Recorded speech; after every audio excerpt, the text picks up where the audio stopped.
I'm Matt. I'm one of the game masters here at the Favored Few Gaming Group. Our game worlds may include real-world issues, and there can be adult subjects and themes in our sessions. While our goal is never to promote or extol them, issues such as drug and alcohol use, sexism, racism, and addiction all exist within our game worlds, along with adult themes such as explicit language, sex, and violence.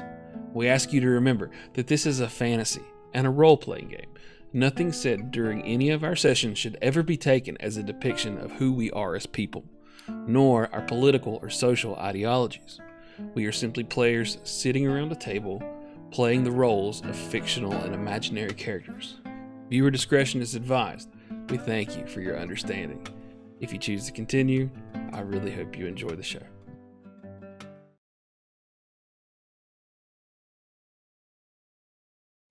Yeah, no, I'm definitely going with goals here. Good morning, Internet. It's me. Welcome to Behind the Screen, a GM's podcast where we discuss the art of game mastering and the mastery of it. We got some cool stuff to talk about today. We're going to do a system feature for Savage Worlds. We're going to talk about all the things we love about Savage Worlds, right? Yay! Woo! And we got some viewer questions from Twitter that we're going to. It's the X. I was corrected earlier. That we're going to go over, and after that,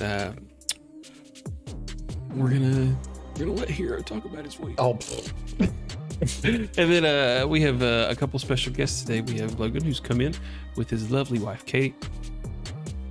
hi. And Kevin is back in the room. Yeah. No more. Katie is perfectly out of frame. I'm a GM anyways. She wants to be. She talks about wanting to run a game. You should. I'm here for it. Oh yeah, well. Then you're his That's game the master. difference. Yeah. Yeah. He's the general manager. Of The the general master. She's the general manager of Logan. General manager. He's just the Hey, household assistant. is run by me. All right. So let's To be go- fair, that's probably the best way to, as long as you accept it, it's gonna run smoothly. So let's go around and talk about some stuff we've been working on since we talked last. Ben, go first. Don't ramble. Hi, I'm Ben. So 10 words or less. That's one. Working on my Sunday campaign. Everyone's Not a dead. level 8. Damn, you're up there. There you go. So we start back up today, and I gave them a week to do montage scenes, and no one's written the scenes. So that's what we gotta do today is montage scenes for a whole week. This is like downtime. You're gonna do Yeah, downtime. do some downtime this week and let them do some stuff. I introduced one of my characters got power armor more or less. Cool. Well, am I attuned to it? No. It takes training. You're gonna have a whole week montage scene. And you're gonna get run across It's an action movie montage. Don't, Yeah, forget, you don't get forget the the whole 80s thing. music that goes I with got it ready to go, man. Pull up the Karate Kid scenes or something. Yeah, it's the crane. Yeah, that's what we're gonna do. And we got that today. And other than that, no, just doing some work stuff. That's about it. Right on. James? With my campaign currently, we are looking at facing off one of the punishments, and the party's like level 9, but It's like the big bad. it's one of the elemental bosses. it's one of the big bads of the world. And so I've got a concept in mind on how I'm gonna pull it off, but I need to actually find out exactly what level, because right now they want to explore my endless dungeon, that I have in the world, and so I've got to kind of Is there randomize XP it up. grinding? Well, they are waiting for their army to get to Wisnet, and so and that's going to take about a month for them to come across the desert, and deal with that. So while that month is happening, they're going to try to set up where those guys are going to go, and then also where they're going to stay while they're in this area, and then prepared to go up against this thing. And they, like I said, they want to kind of interact with some of the city elements that I've put into place. I put out a hook. They didn't take it last time, but it's still there. And if they choose not to interact with it, that organization will continue to fuck with them. So we'll see. Kill the hook? You know, You'll get your turn, hero. well, I did that for y'all benefit. no. It's, but you know, I didn't kill the hook. I just want you to You just cut his head off. yes, I knew at the moment you did it. I was like, ooh. I looked at Hero, and Hero just went with it, and I was like, okay, it must be okay. I hope it's okay because I did it. Either way. All right. But that's where I'm at with the world. I've got the concepts down. I just have to put pen to paper to actually work out the small stuff. But the big picture I've got worked out. Okay, hero, tell us about it. No, y'all go ahead. No, okay. Am I it? Yeah, go ahead. I've been doing character concepts. I've got the character for you're into hell or whatever it's called. Into campaign. Hellfire. And I'm really liking him.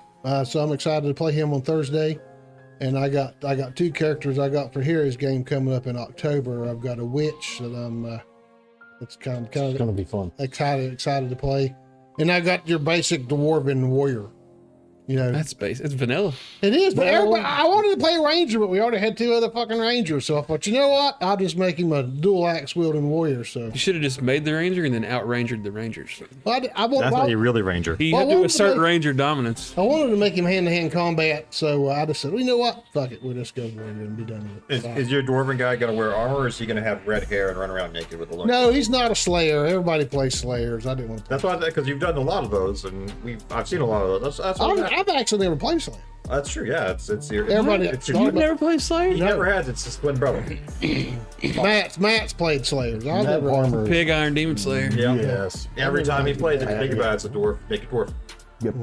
Because he likes being naked Better. and killing things with excuses. He Killing had, things with excuses. he had a character that was a cleric for one of your campaigns. Oh no, yeah, that was There had, private. there had the Yeah, was that your The campaign? dick, Oh, that the was dick sword. Matt's. yeah, he had the dick sword. the Yes, he had sword. the, Right, and his He, holy it was symbol. he was was- a cleric and he worshipped the god. It's a Greek god, Priapus. Yeah, Priapus is the Greek god of hard-ons. Yep, and Basically, fertility, phallic and he symbol. had a giant sword whose hilt was shaped like a penis, and he definitely He made you go through that one scene with the orcs. yeah, and like when he did Spirit Guardians, like the guardians would come out from around him and it was just dicks, And they would giant beat, dildos. and it that would beat just- stuff to death Yeah. with dicks. Like I'm glad none of that was streamed. It is now. But he also played a space marine with a 6-foot-long prehensile dolphin dick. I mean, that's all he ever wanted to talk He about. loves ridiculous stuff. And he's always focused on penises. So I'm like, man, I'm beginning to wonder. Yeah, I think are you having there's some repression? subliminal.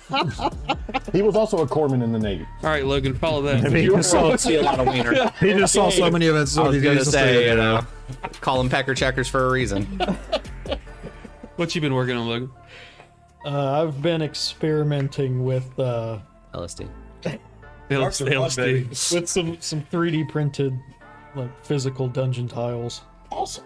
I know most people are into the digital stuff now, but I don't like prepping the digital stuff. That's I'm fine. Old Yeah. school. So what's that company that makes them? Dungeon Forge, I think.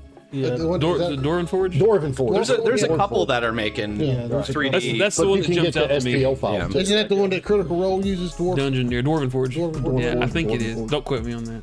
Feel free to correct me, internet. I mean, it looks good. They That's will. pretty All cool. they The want. internet.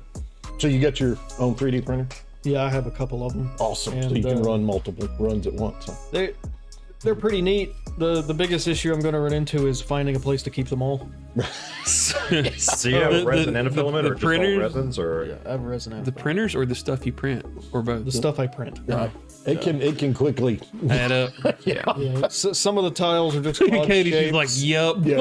so Remember, you're in control. You can always say no. I have a table for my cricket in the corner of our little game room, so I've let him take over. He'll be all right. Not everybody is He's blessed the with a reason. basement. I'm the that reason he has multiple a filament printer. So. It's just under my house. My players, some of my players are convinced that there's a basement under this basement. It's a super There is. basement. only a select few are allowed in. We don't talk about the super basement. Is that the one with, Obviously. like, the whip- Is that the one with the leather and the whips and the chains and the red lighting? Logan, how can you bring this out, man? I take you down there one time, hero. And now you want to run your mouth about it. I don't remember it. I was drugged. You working on anything, Katie? Talked about running a game one time. I heard you talk She's about it. I generating was a new excited for character. that. Yeah, I keep generating new characters because all my characters are trash, apparently. You're currently generating I real was life gonna, characters. that's what I. Yeah. Yeah. Wow, y'all got little kids. I feel bad for I them. made an off-color joke about Katie's character in one of our streams, and I didn't even realize I did it until everybody was like, "Matt, you just called Katie's character trash." And now, Oh, that's what that was. running Okay. joke. It's been a running All joke your ever since characters are then. trash. Just Rune. Rune's trash, but everyone else is okay. No, I'd love to. Logan's helping me write a short, like a one-shot, because I think that would be interesting to do. But I said I definitely need help doing that because never. It's a great done way that to get before. your feet wet without too much And commitment. if you want somebody to like help you make sure you gap the holes, Don't. that man, you. He said, "Don't." No, I was just going to point that he will try to screw your game up, but never mind. if you want me to, but like he'll do the same thing. But he's got a lot more practice. So if you want to see where you're missing holes, don't act like you don't know what I'm talking about. Don't act like you're an innocent For a party. little Don't even act. You don't have to tell anybody. We all know. For a No little- one else needs to know. For a little context, the first game that Ben ever ran was a one shot, and I was a player in it. And I took out all these years of hatred that Ben had put into my games, all the upside down things and the sideways things, and destroying all my cool stuff and throwing my plot. I channeled it into this one character, and his story went so fucking far off the rails that I thought he'd never DM again. Here he is, though. Did I play in that game? Yeah, remember a dragon carried me off and killed me at the end. Yeah. Were you there for that? No. No. Okay, that must have been. Yeah, I remember that. Hard to remember pre-wife. I don't think it was. I don't think it was pre-wife. Pre-wife I think gaming wife was there. I think it was before I ensnared her and. Well, it wasn't wife yet. Was it? No, it's before I It's a brought pre- you into it's a the game. pre-wife. You brought me into the game before we were married. Yeah. Katie sat around the table and watched us play for a while before she joined. Somebody else's wife did that. All right, I'll go next. So, I started into Hellfire this week, session 1. and- Last week. Yeah, it's Sunday. So yeah, last week then, last Tuesday And or last last Thursday, I started into Hellfire, and I had an absolute blast. Session 1 went off without a hitch. Everything went exactly how I thought it would. I know I'll never get that lucky again. But all the players fell into their characters really smoothly. The story was the right mood and the right setting. Everything seems to be proceeding the way it should. We'll see though. And Kevin's character comes in this week on Thursday, and it is good to be dumping energy into something consistently at this point. We will review in a month and see how I still feel about it. I've had one shot of the dope and I feel pretty good. First hit's The always. first hit's always free though, so Unless Matt's on the other side. of the I'll table, report he's back in a month and free. we'll. But the story is really nice. It's grim and dark. It's how I wanted it to be. The players are going to spend a good chunk of the time, probably the next couple of months or so, outside of hell, which then leads into the descent into madness and fire and inferno. I am looking forward to where that's going next. Everybody's been really engaging. They've been writing narratives for their characters. Do we get inspiration for writing narratives? Or Yes, we do. I wasn't sure. yes. I've started like a few new things this time around that I've like. After you run a few streams and then you actually like structure a few campaigns, you realize that there's a few things that you can do differently that sort of help move things along. So this time around, I in the Discord I have for Into Hellfire, I like made some subsections. One is for plot summaries. So like the morning after, while it's still fresh in my head, I'll type out the high points of what happened and sort of give like a super condensed rundown version of what happened. Post that in a channel that my players can they can like it, but they can't comment on it. So it's like really nice and neat and organized.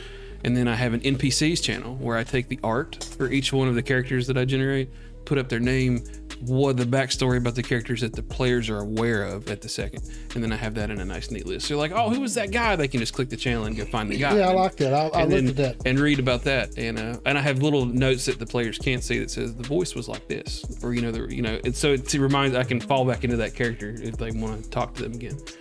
And then I have a GM's channel that they can't see where I have all of my spider webs.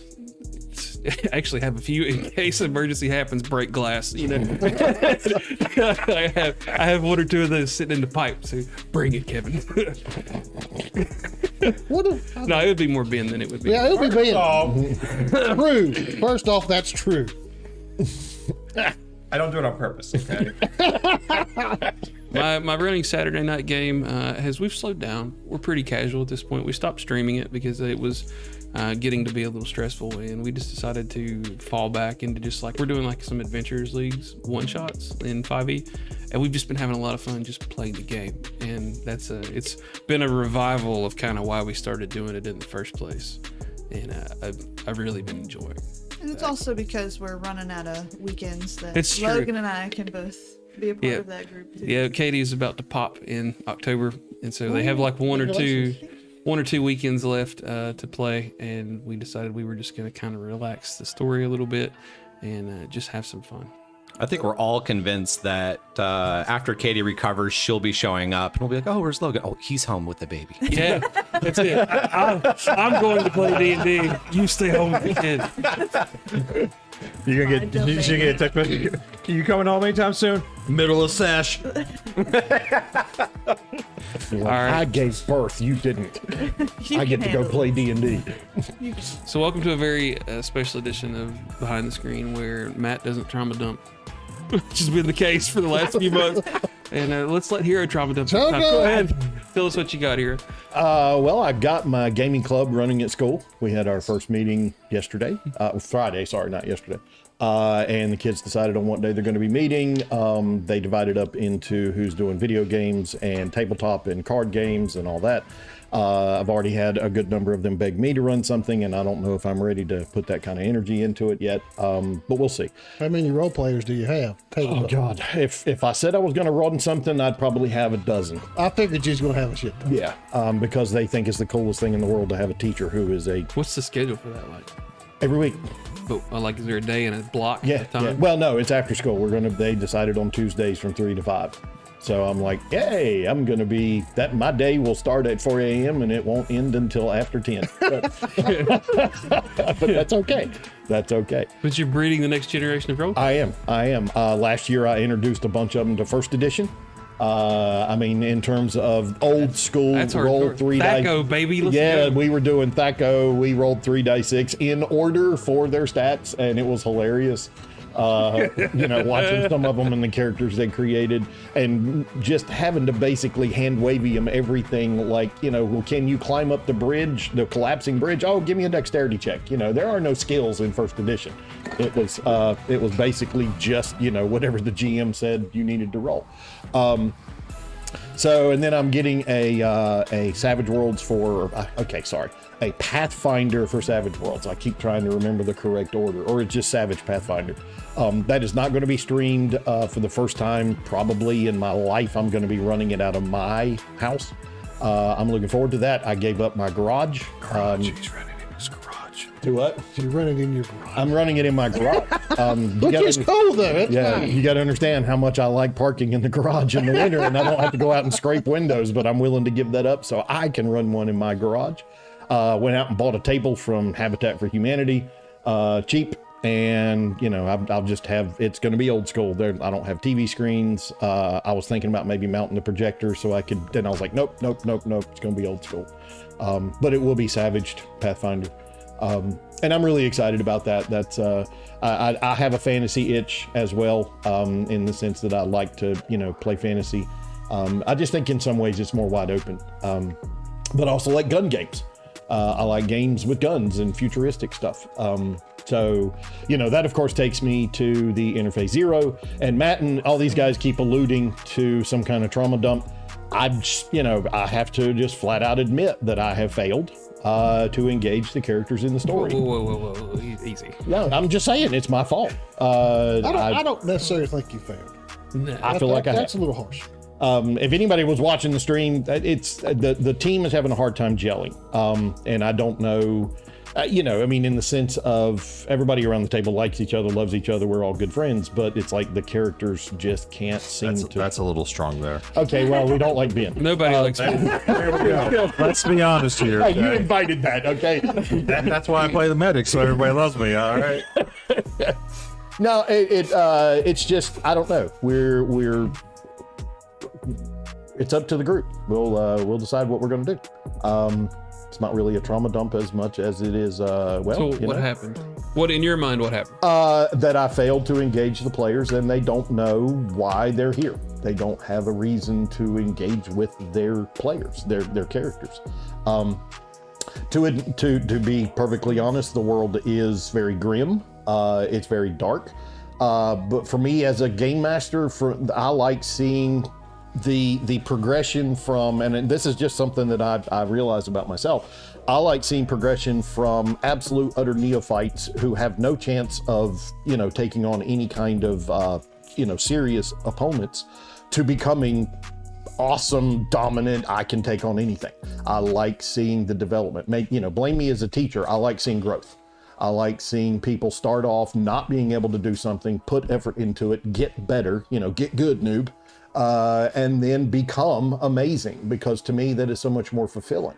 I know a lot of guys, and I don't have a problem with it. I'm not harshing on it. I know a lot of guys like starting off at high level. I mean, Kevin's run several, let's start at 20th level or 15th level. And I understand that, because some people, you want to get those powers, because how many campaigns actually go from first to, 15th or first to 20th? I don't know. I think in 5th edition, I think it's like less than 10% of games go if you past go by the 10 to 12. stats on D&D Beyond, very few people actually ever make it past about 10th level. Probably even lower than that in lesser known systems. Right, right. So I get it, that you want to see those powers at the end. You want to see how awesome I could be when I envision this character from where Oh, we they got are. to end the Greyhammer, dude. I felt like a god. Yeah, right, and that's and that's why I want to offer that kind of experience, because they tend to be the ones that stick.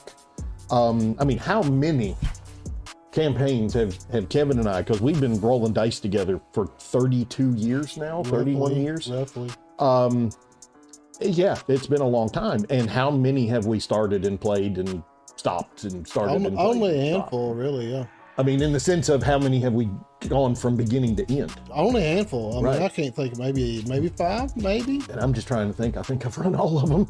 I think you have, truly. Right. I think you have. I mean, I did a 1st to 20th Pathfinder back when 4th edition came out and we adopted Pathfinder. I did a 1st to 20th in that one. And then I did a 1st to 20th. There was another one. God, I'm trying to remember now. I don't think we ever did one in D&D. I don't ever remember that high. 3rd edition. Not 3rd or 3.5. I don't even think we I did. it in remember first or we second. did the one with my priest when she talked to dude out of End of Yeah, the that was World. the Pathfinder one. Yeah, And then we did Greyhammer. the Greyhammer one. And I don't know if there was another one that Maybe went all the had way. to be. Yeah. Now we did some Pendragon that lasted a long Oh, yeah, time, but yeah. they didn't have levels, so that's kind of hard to determine. No, we went through years and kids and, kids growing up and dads dying and kids taking over and, that's what we liked about Pendragon. But anyway, I understand why there's a sense of helplessness at the beginning, and I didn't convey enough of why are you helpless and why do you need to not feel helpless to get better. And that's where I'm going to have to fix it if we're going to continue with that campaign. I mean, we are. Don't get me wrong. Don't. We're going to do something. Right. Yeah. We're not. Yeah. We're not ending. We're just adjusting. We are. We're going to take a step back. We're going to, have a conversation. Say, what do we need to do? This whole last session was just a simulation that Arlo was running. Yeah. So, but it's okay. We'll see. I totally get it. He was trying a new level out. He's not liking it. I totally get it. So, yeah. Let's jump into a few questions from Twitter, and then we're going to do a system feature where we talk about Savage Worlds. So here's a good one I got. Everybody talks about questions or advice that you would give new dungeon masters. If you could give a veteran dungeon master a shred of advice from your repertoire, what would it be? Wow. Better. So what do you, okay, so my first question in response, and of course we're not doing that kind of interactivity. What constitutes a veteran? I would think extensive experience. So in that sense, what do you tell one that already does everything. I mean, Yeah. it already knows it. What piece of advice do you offer your dojo master? I would say for me, don't get too vested. That it hurts when it doesn't work. Yeah, after everything's said and done, you have to remember it is a game. Yeah. Games do end, That's fair. and Yeah. you can always start a new game. Yeah, that's what I mean, and that's why I'm saying, well, a veteran. My assumption is a veteran would know that, but not necessarily, Not Right. not because a lot veterans of them. tend to be the forever GMs. You know, they tend to be the ones that do it all the time, and if they get really good at it, the players want to come back to their table. They get vested in it, and if it doesn't work, they're like, "Wow, I failed." You know, it's okay. Kevin's been DMing as long as I have. What do you think? I mean, it's kind of hard to answer because you don't know the person you're trying to give advice to. But one, I mean, definitely, you know, not necessarily so invested. It is only a game. You know, you're here to have fun with your friends. And the biggest thing is, like we always discuss, beginning with, if it ain't fun, stop. Do something different. Yeah, it's supposed to be fun. And don't keep trying to, you know, hammer or trying to put a round square, you know, a square peg in a round hole. If it don't fit, then just stop doing it and go somewhere else. Yeah. Let somebody else run it for a couple sessions and let you clear your mind, or just scratch your idea and come back to it later when you have a little bit better thought out process and go on. I think my biggest one for new people is don't compare yourself to the DMs you've played with, or don't compare yourself to other DMs, because Comparison's the devil, man. you're never No gonna. doubt. My games are completely different from Matt's, and Katie's games are going to be completely different from mine. And you have to find what you're good at and roll with it, because Matt's really good at dialogue and storytelling, in my opinion, and I'm awful at it. I'm really good at Matt just horror makes you feel and- bad when he's starting Yeah. speaking in 3 different accents. You're like, Oh, bullshit. I didn't know that. There's no fucking lie. Don't even start with me. But yeah, he's good at dialogue and storytelling, and I think I'm good at horror and atmosphere. And you have to Yeah, that's focus on your one Logan's thing. games do tend to be like, he runs a lot of Cthulhu and stuff, and man, he really does a good job at So painting. I would be cool. I would really like to sit down at that and experience that one. I love. The I next love time he the plans art. one, I'll get him to call you. I think that'd be fun. So inspiration, not imitation. Yeah. Yes. Yeah. You can draw from other people, but don't. Don't try to copy. Don't emulate them. Yeah. Even Yeah. the veterans are bad for doing that too from time to time. They'll get stuck. It's like, oh, this is the new hot shininess, and I've been doing this for 20 years. Why don't I try that? You don't have to. I think what I would, it's less advice and more like reaffirmment. I think I'd, if I was trying to give advice to like a veteran, maybe he's having trouble or something like that, I really would I'd grab him around the neck and hug him and say, dude, you're doing a good job. Your players continue to come back every week to play your game. Even when you have bad sessions, if your players walk away and they're like, that was awesome, even if it was a complete disaster, it's still, that's a win. Yes, it is. That's a win. And like, just don't beat yourself up too bad because they didn't do this, or they didn't engage with this, or they didn't necessarily, take the direction you wanted to, or maybe they didn't, a key story point that didn't take off. It's okay. Everybody had fun. Work it. You got a week to get ready for the next one. I'd give him a big hug and say, it's okay. You're doing a good job. Everybody likes your game. You're all still friends. Keep playing. I think that's something we're very fortunate with. That I know not everybody has this advantage, but you got to try to find it if you can, and that's a group of people that you are friends with. Because even if I came in here and Matt ran a game that was fucking ass, like I'm gonna have before. I'm gonna have fun just because I'm around the people I want to be around and playing pretend. Absolutely. I mean, like the game is only probably 20% of the experience. I think we really do luck out in this group here because we've got different generational. We got different generational people playing. Like the older generation been playing since. older generation. I don't mean that. They've been playing since first edition, and you've got your fourth edition. You've got your newer guys, and the newest ones joining us soonish, and then you got the ones been doing it for a decade, and everybody in between. So we've got different levels. And We all play calculated well one with time. each It's other. like 150 years experience total at the table. Like it's something nuts like that. Are you going to get into D&D onesie? We already Yeah, have. Awesome. a new party member on the way. She Oh, nice. has a cool shirt that says, a new hand touches the beacon. I do. Yes. That's awesome. Yeah, I did make that shirt. What about you, James? What would you tell a vet? I would just say, don't forget why you do it. That's really, to me, like, I think that sometimes, like, I think the only thing to me for a veteran would be burnout, really, and I'm,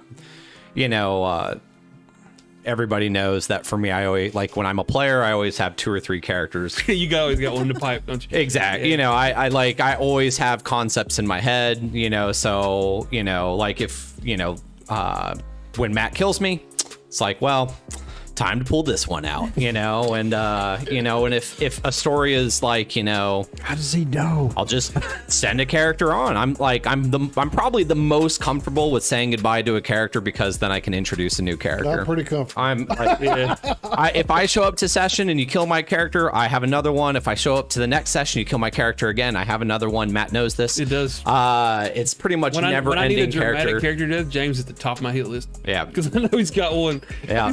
He's just like, and I'm just like, well, another session of character creation. I'm Okay. convinced I want to run a game for James where he wants me to kill him and I won't.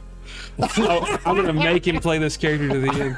Everybody takes damage except for James. For 50 It's gonna be the weirdest experience too. I'm gonna be like, wait a minute, that person died, but I didn't die. I literally stood in the middle of the fireball. I touched the orb of instant death. What do you mean I survived? God came down and said, "It ain't your You time had a yet." glove on. The glove is what protected you. But for DM, that would be the thing. Like, burnout, is what gets a veteran DM. So to me, it was just like, why do you want to DM?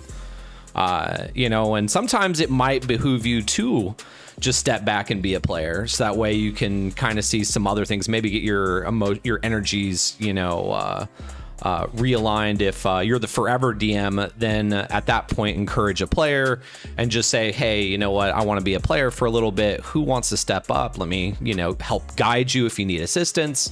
It's something Kevin consistently talks about too. I've never tried it, but I've considered it. Like when you just have a bad session and you're like, man, I got nothing. Yeah. And then Kevin's like, well, just let somebody else run it for a session or 2. I'm like, but can I? Well, it's a control thing, because you're at the helm, you're steering the ship, and so but if you hit that wall, you have to be able to let go, step aside, and be like, all right, Captain, step up to the plate. We done that one time in yours. Yeah. I don't remember I don't remember what happened, but I played a couple levels for you, run them through a couple things, and give you a break, and you took it back over. Joseph was in that campaign at that point, and he wanted to see what it was like to play with me as a player. That's what it was. And at that point, I had been running, I think we were like level 15. And I was like, yeah, I'm ready to take a step back from it and let Kevin run it. And by the time we got to about level 18, I was like, okay, I want it back. The dungeon's almost over. In my entire 32-year career of teaching, I've never had a student teacher. And I've been asked several times, and I'm like, no, that means I wouldn't be able to teach. I don't know if it's a control issue or just I enjoy doing it. No, actually, I'm more than willing to let somebody else take control if I don't have to deal with it. But I feel like they're proficient at what they're doing. I like running it. No, I totally get it. I have backed away. I have been like, you know what, I need to re-examine something here. This is not working. Frustration level should not be what it's, what's there. So Was Joseph's next campaign where he's hiding in the bush and got shot by my archer? that was when he joined the Greyhammer campaign, and the very first night y'all absolutely terrorized him. Dude, the And- guy was like hiding in the Oh, I bushes. know. You hide in the bushes and you Yeah, shoot he's at like- me, I'm gonna set you on fire. He's like, I'm gonna be super sneaky, dope. But that was the first time he had played as a semi-adult. I mean, he was still in college, and y'all just beat the dog snot out of him. we And I was hazed like, him, thanks is what y'all, we- thanks y'all, appreciate it. That was my son's We first hazed introduction. him. You did. Hard. You gave him but that's okay because he's DMing now, so There you go. He took up the mantle. a group every week, and he's in charge, so he doesn't get the crap beat out of him. But anyway, yeah. All right, moving on. So, next one is sort of a wombo combo here, but it's something I find interesting. Services like D&D Beyond will spell ruin eventually for game stores, print medium, and other TTRPGs. The 3D virtual tabletop spells will ruin typical pen and paper game mat formats eventually. Next. No. No. Next. No. Like, yes, it's going to become more prevalent, but at the same time, Right. I have plenty of trees in my backyard. I'll come down and make some more wood paper, okay? It's fine. So you don't think digital D&D is the future? Or no? It is. So, like, here's the question right now. Why aren't we virtual right now? Why are we at this table? Like, I could just, if that was the future, I would already be at home. We can still get together and play, but like, how often do you bring a book? Every game. Besides you, you're weird. Like, if as a I like character, books, okay. like, yeah, I'll have D&D Beyond with my character there just because I can quickly access the information I want. But when I'm DMing, I have my massive backpack with 10 books in it, and I take my 10 books with me. You know, and when I'm, campaign building or world building or encounter building, I have 3, 4, or 5 books sprawled out in front of me, and I'm referencing this page to that page. How do I want that? So in terms of that, and I still, I had the marker washable pad for God knows how long. And I still there's something about drawing it. And I actually with the 3D stuff, with Hero Quest, I really like the 3D models. I like having, I think it adds that depth that you can't get with, with the computer generated stuff. Do I think the computer generated stuff is nice and it does work for some things? Absolutely. But, all it is to me is there's now more tools out there that people can use to do their thing. And whereas before it had to be pen and paper because that was all the tools, but it's like saying I'm mad because, there's a nail gun, in existence, but I still want to use a hammer. Well, brother, use a hammer. Who the fuck is forcing you to use a nail gun? So to me, it's just, there's just more tools out there, and some people are going to use tools that you're unfamiliar with, or they're going to use tools that maybe you're not a big fan of, but it's just more tools available, whereas before pen and paper was the only tools you had available. There are various mediums of art, and you see people choose what they prefer to work with. Exactly. It doesn't, that's because we have digital art doesn't mean that all other art goes away. People are still going to do what they want to do. So I don't think it's going to negate the traditional. Do you think digital art decreases the value of traditional art? Honestly, I think it's the other way around, but that's just my personal. I have to agree. I think digital art can be so skewed, especially with AI now. I mean, AI is everywhere. We're going to do a whole podcast on AI at one point and how it affects game mastering, because it's influenced mine tremendously in the last 6 months. Now, there are certain applications that one is better than the other, but that's, again, up to what you're applying it to. So, in my unexperienced opinion of only doing this for less than a year, that's what I've noticed. Logan loves doing stuff that's physical right here on the board. That's what we did when we would not stream like Call of Cthulhu. Right. But I like seeing the digital stuff too. It works in different ways.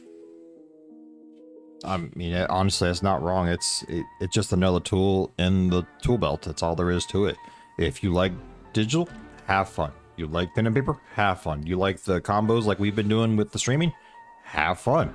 There's no right or wrong answer on this. If someone says there is, they're wrong. Sorry, you're wrong.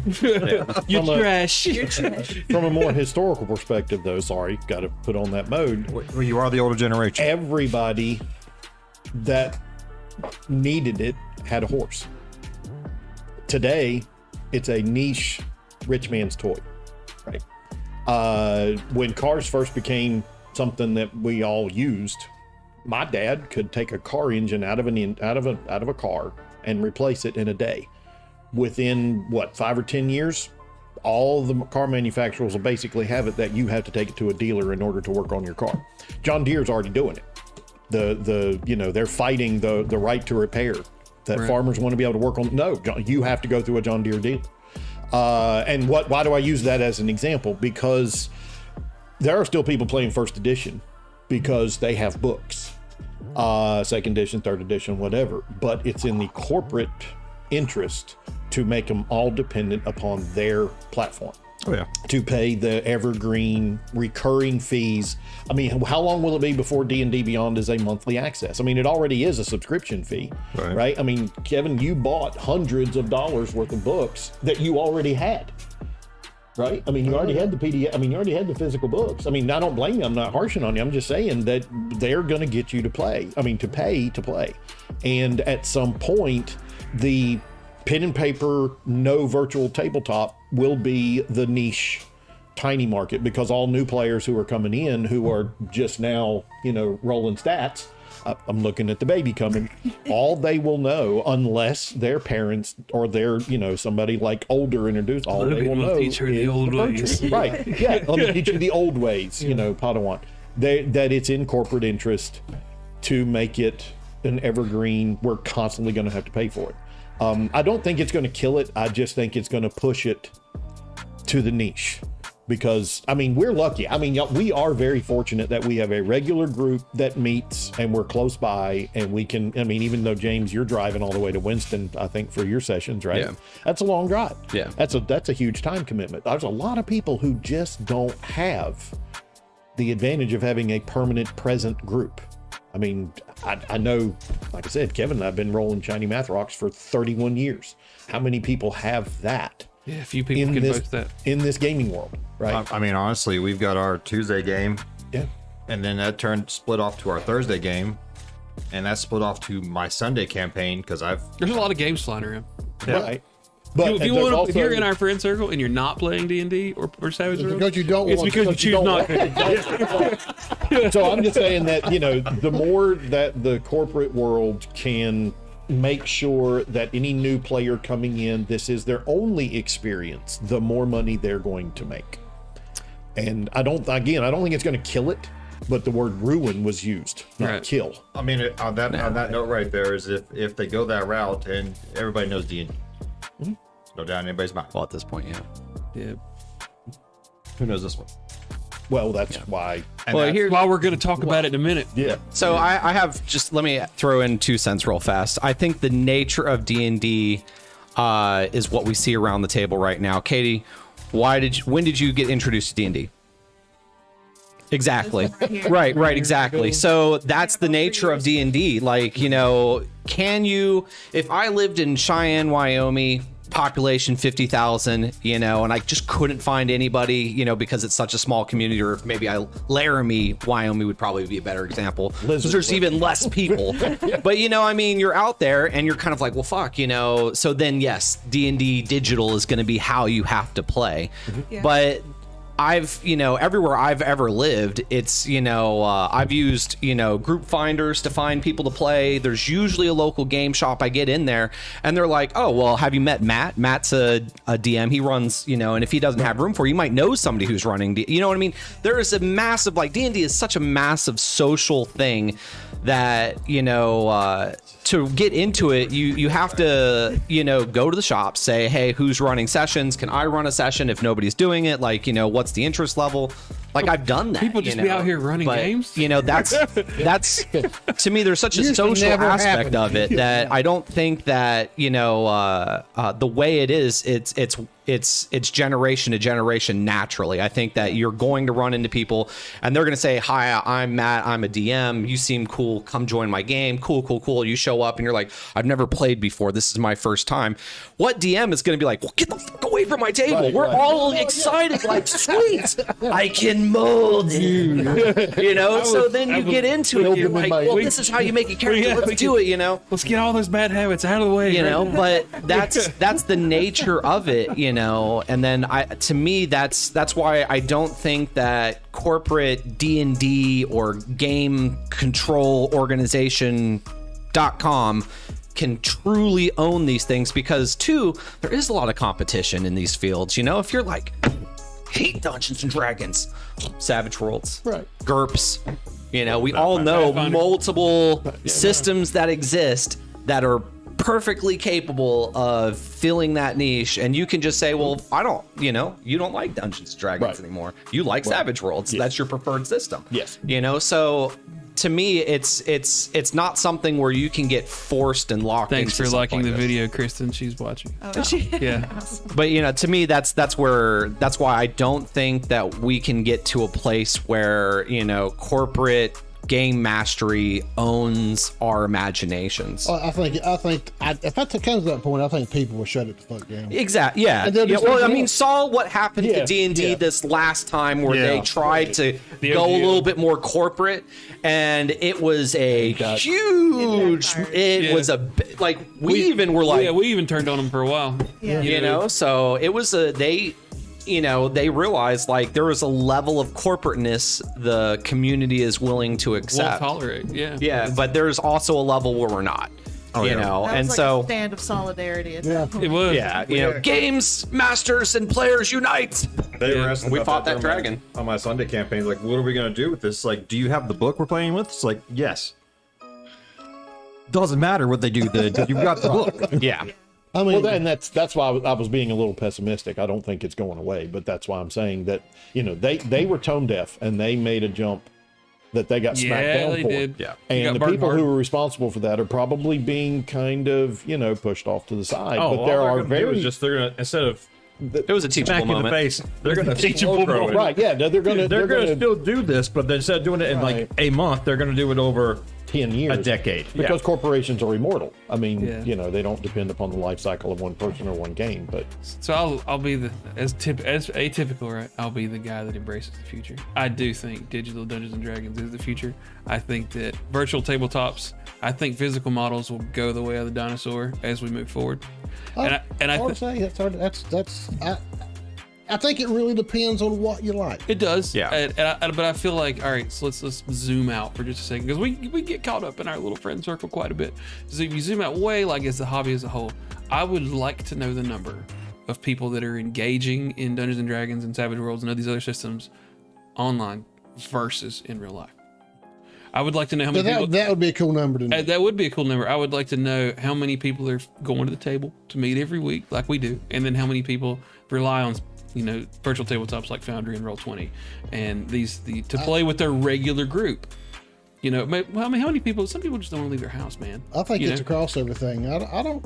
I think you'll be amazed at people who do want to leave. Yeah, I get that too, but I do think that eventually that digital. I mean, I think we like when I run games, I try to make it a good hybrid, where we still have I can show you cool art. You know, this is how I saw it in my head. There should be there's no discrepancy about what a person looks like. There's a picture.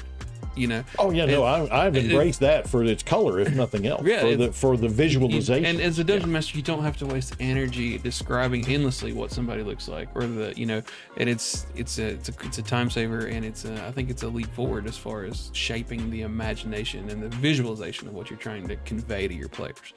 I do think it's a useful tool.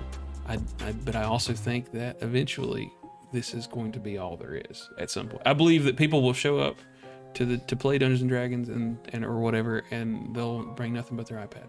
I mean, that's We're almost there already. That's you not know? wrong, because like he said, it's pen and paper is going to be a niche thing in Right. 200 years. But honestly, like, you're still going to have hardcore players like him and myself, where we're bringing a book Right. or we're bringing a paper And character sheet. you're talking about like, oh, when I'm world building and stuff, I got like 4 or 5 books laid out in front of me and stuff, and I'm like, man, I don't do that.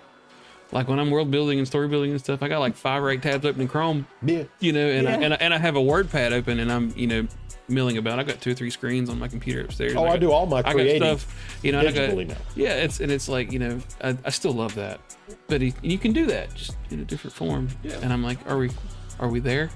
You know what I mean? Yeah. It's For me, like I have a lot of nostalgia around the books. Like I came in 3rd edition. That's when I came into it, and for me it was like, Harry Potter, you're a wizard.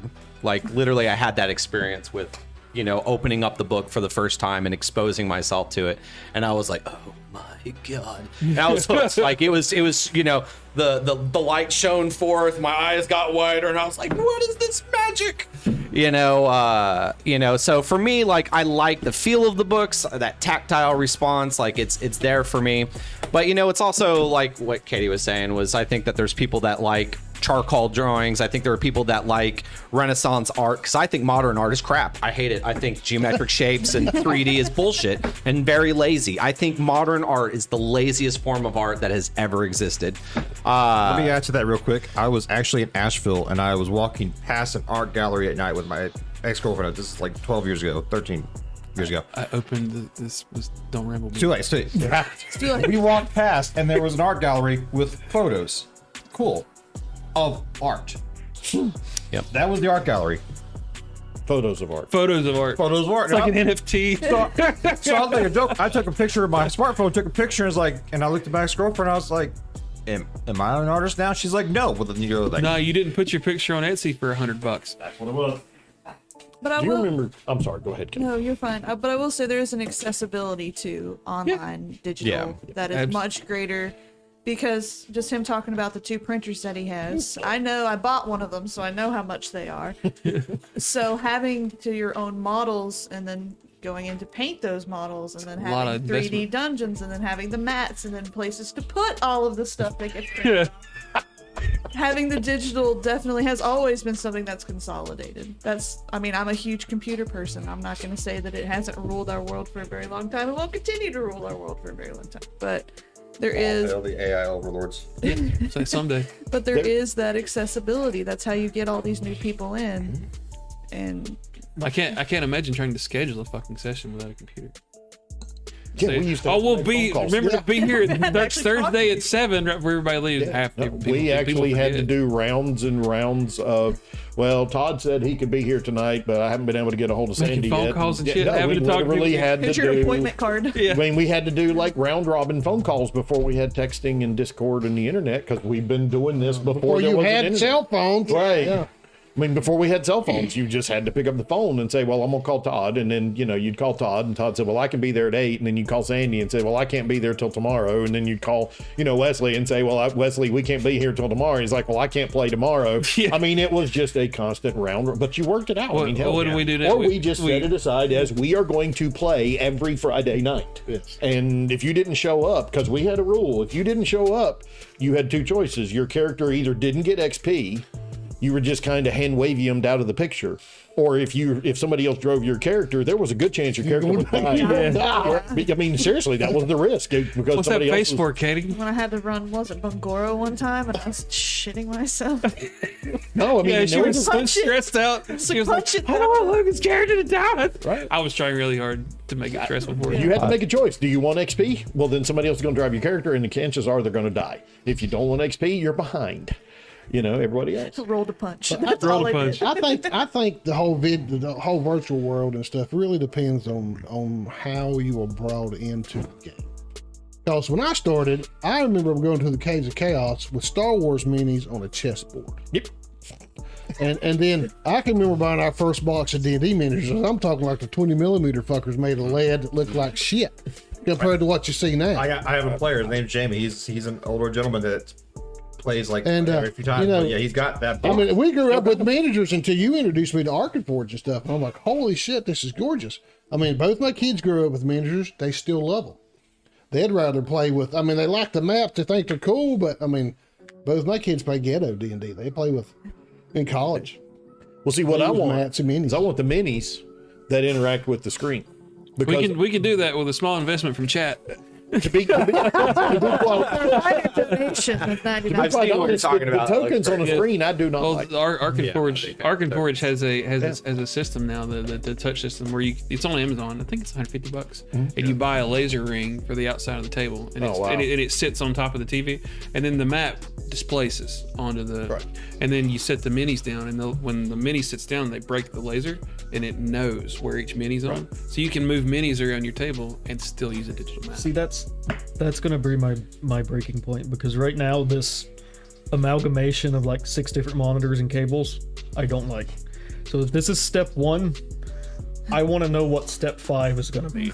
Right. Like I want to know, like I want to see and it's probably going to end up being something proprietary at some point.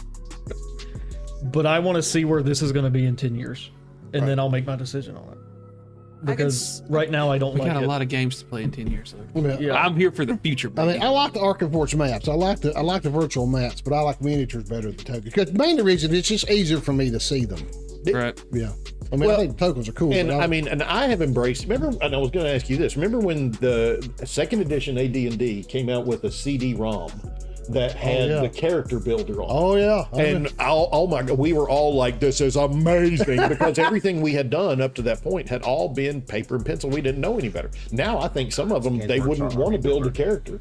Like this one, he doesn't want to build a character unless there's an online engine of some kind. That's because I can't read my writing. Well, that's but That is I'm just old. I mean, I write in hieroglyphics at work, and for me to sit down and actually write something out, by the time I get 3 paragraphs in, you can't fucking read the shit. Yeah? I can read D&D Beyond. That's why I like D&D Beyond. So I got 3 players at this table, though. I'm going to ask you one question. Y'all all play Greyhammer.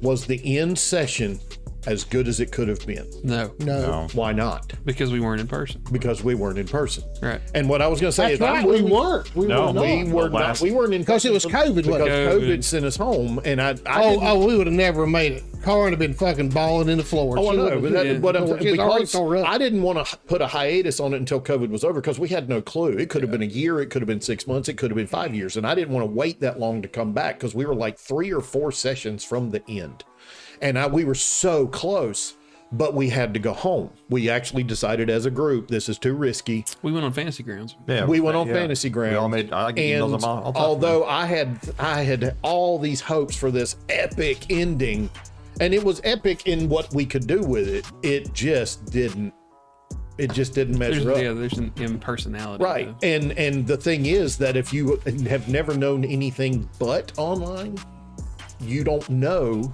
what you're missing. I'm willing to embrace the technology as long as it enhances and doesn't replace. But my fear is, Logan, I'm like you, in 10 years, are we just going to be sitting in our living rooms with a virtual reality helmet on while we go through the D&D Beyond? I mean, have you seen their virtual tabletop? Oh, it looks thing? awesome. It looks phenomenal, but my thought is now, then no one's ever going to sit around a table again if that's how they're introduced again. I think there's a good balance to be struck. Well, that's what I'm saying. I will embrace it if it enhances. I don't want to I replace. guess I'm the only one that'll throw my hands up. Say I'm done with models. I don't like models anymore. It's such a pain in the ass, and I have so many models. You do. And it's like I've painted Warhammer army after army after army after army. And whenever you're building toward a goal like that, like I want 2,000 points of something for wargaming, I'm like, cool, I'll buy models and paint because it feels good. And I know at the end when I put all that shit on the table, it's gonna look Right, badass. it looks phenomenal. But like for Dungeons and Dragons models and Pathfinder models and stuff, it's hard for me to get into that because I'm like, I'm gonna put them out there for 10 seconds. They're gonna get shot with a bow, and then all that work was for 10 seconds. Oh, but you just You got to know- reuse them. Yeah, but I mean, you've already seen that. Yeah. You know what I mean? I can just use a goblin token. It's the same thing. It represents the same ordeal. And I'm like, man, why would I put myself through that? I can take a piece of art and clip it into a circle and put it in a square, and it's the same thing as the goblin mini that's standing on the bridge. Yeah, but not to me. Not to me. I mean, and Kevin, I think we both prefer models still. I mean, we prefer to. But also, we grew up with models. we did, but I love the maps now. Full color. There's Animated, nothing left of the it's really imagination. cool. It's no longer just lines on a grid. Although I'm going back to that with my coming Savage Pathfinder campaign. We're going back old That's school because part of the players are older than we are. exactly. That's what Yeah, we literally have players that are on. How old is Todd? He's 6 years older than me, so he's going to be. He's almost 59. 60. He's 59. Right, he's 59 years old, and not that he's old, but we all grew up in that era, and going back to old school is kind of just He a might be nostalgia 60 this trip. year. He's about to be Right, 60. it's just a nostalgia trip. I but- just love being able to create a map, and there's no breaks in it. I get to the edge of the paper, and And now then I you have, got- and then you got to trust keep me. going. Like I love that I can create a map in Arkenforge, and it can be 10 miles long if I want it to be. I can literally create a trek that goes all the way across the world if I want to, and you can do it one square and at a that's time. trust me, And I am more than willing to embrace. That's why I was thinking about putting a projector on, hanging it from my roof, my ceiling, and showing the map on the screen. But That's actually what you just said. You don't want to take away from it. You want to enhance it. What you just said was, I only have this much room for the map. Well, I have 10 miles of dungeon I need to do. All you did was enhance this to be able to do that. Right. So you're going to be fine with it as long as it enhances your gameplay and doesn't take it away. So Arkenforge is a wonderful tool. yeah, I'm not bashing the tool. We're affiliated with them now. Yeah, I know. Yeah. Yeah. Oh wow, we can't. Yeah, we're But- corporate now. But Let's you get can- but I don't think Your tool sucks. no virtual game, no matter how awesome and how cool the effects are, will replace us coming here every Tuesday night and sitting down and breaking bread with each other, shooting shit with each flavored other. feud. The flavored feud. And just giving each other hell for 3 hours just because we've known each other for years. Right. You know, you don't. But get I that do everywhere. worry about new players who have never had that experience. I think everybody should experience it in person. No argument for me there. It should be an at the table thing. I think online D&D is too impersonal, and it's like multiplayer games in like first like Call of Duty or something. You get into a lobby, you play with 12 dudes, and then you're out. And you don't know them fucking people. But You if just if you they jump were in just there with your buddies in a game chat. yeah, but if you get in a game chat with the boys and you're 16, the dynamic changes. Let me tell you about it. Remember we played Warcraft. Oh my God. Land. Warzone, that was some of the most fun I've ever had. Yeah, God, I was having a blast with that. that the We one need that we rolled dice we need on? to we need to crank that back up, dude. I was having so much fun. We would never won a game, Those but we were had a the blast. chaotic streams I've ever watched. But they were the most fun. They were hilarious. Dice, and Noah and Matt were like screaming Yeah. as they were like laying on the roofs. My wife trying got not no to die. sleep. Yeah. We played LAN Warcraft in Mountain Micro, which is a computer store here for years, and I knew the owner. I was teaching their kid, and they let us take their office in the back, which had like 8 computers. This is like 1993. So you got to remember there was no online gaming yet, and we had a LAN set up, and we played Warcraft with each other in the same room. We just Yeah. had our backs to each other because we're all sitting at a table. Oh, we started that And with it Halo. was Yeah. we still remember that as like God. epic fun. I try to do that like once or twice a year. I get Bring your computers, Yeah, land them I get a together, whole and bunch it of homies is down here, amazing. and we set up our consoles and our computers. That was really fun And last we time we play did it, Call of yeah. Duty, and we do nothing but shit talk each Oh other. God, yeah, the whole For half time. the day. Yeah. And like I feel bad for the people that joined. Yeah, because when they we- would just hear yeah. this It's ton of big and- dudes. Cacophony. Yeah, it is. Talk some more shit, and it comes over 3 cons. But that's because you're in the same. Well, you can play online now, obviously, but if you're in the same room, it Yeah. just enhances it. Oh, it does. It makes everything better. There's the randos, there's the group chat, and then what Matt's talking about. And these are similar, but they are completely fucked. That is ascending in fun. Yeah. Like you have the impersonal multiplayer, then the group chat with the boys, then everybody in the same room. Everybody in the same It's room. like Voltron, man. The more you hook up, the better it gets. It's and so, to me, there will be nothing that ever replaces sitting at the table, Agreed. No matter what You feed off of each other's energy. you do, man. Absolutely. and you don't get that when you're screened. Yeah. I think how new players come to the game though is going to prevent that. I really think that. I think that there's only a handful of places where the only experience is the online experience. I think, and that's only in the areas where you truly are very remote. There's only a handful of neighbors. That's the only people that's the only experience. You're on I think Starlink in Russia. yeah, You know I mean, what I think everybody else, like, I think that the vast majority of new players are coming in like how Katie's coming in. A friend said, "Hey, this is what I do every week," and you're like, "Why?" What, and you're like, "Okay," and they'll be like, "Well, why don't you come and take a look and watch us play?" And you come in and you're just like, "Oh, you know what? I thought D&D was going to be this really huge." Kind of Cult disgusting nerd cult thing, Yeah. but it's actually really engaging and really fun. Like It's a social activity. Yeah, I really think that that's how new players in D&D or any tabletop RPG really comes together. I played Baldur's Gate 1, I played Baldur's Gate 2. I love those experiences, but it's still not tabletop RPG. It's still not, You know what? There's games like Baldur's Gate 1, 2, and 3, and these newest ones, they teach you how to play. And they're really good simulators for Baldur's Gate 3 is the ultimate 5e simulator. Oh, dude, Like when you play it, you're like, this is how you play D&D. Like the way you move and the spells and stuff that you cast. Like I would be comfortable with somebody saying I've never played D&D before, but I have beaten Baldur's Gate 3. Cool. like, Sit- well, you've sit down. got something. you know how to play No, now, Yeah. rolling the dice. Oh, so I about bought a new computer. Like I about got rid of the one I bought from you just to buy one just to play that game. But I was like, my wife would get so angry if that just showed up. So to let you segue into the next thing, Right. I think also it depends on what game you're playing. Yes. Because and I'm gonna harsh on it. Wizards is corporate. Hasbro is only interested in one thing. That's profit. When Wizards was not owned by Hasbro and they bought out TSR, I rejoiced because Wizards was owned by gamers and they bought Dungeons and Dragons and saved it. Thus, we had 3rd edition, right? I mean, I literally gave Wizards of the Coast credit for saving D&D, but then Hasbro bought them, and all we've seen since is this corporatization of D&D. games that are made by gamers, like Savage Worlds, I think they will always embrace the people sitting around the tabletop. They're not first thing profit oriented. Let's make as much profit as possible. Let's cut costs, make profit. I think Savage Worlds, GURPS, I'm trying to think of some of the others, Pathfinder, Paizo, they are gamers first. And they're making money off of selling games. Got no problem with that. Their creativity and their initiative needs to be rewarded, and I want them to succeed and prosper. But I think if you're introduced to it and you're in that environment of Dungeons and Dragons, then that's the road they want you to take. Right. They want you to. Well, be every company wants you to buy their product. Right. You know. And that's why I will buy the Savage World stuff because I want Savage Worlds to see, because I think they're gamers first, right? They embrace the let's sit around the table.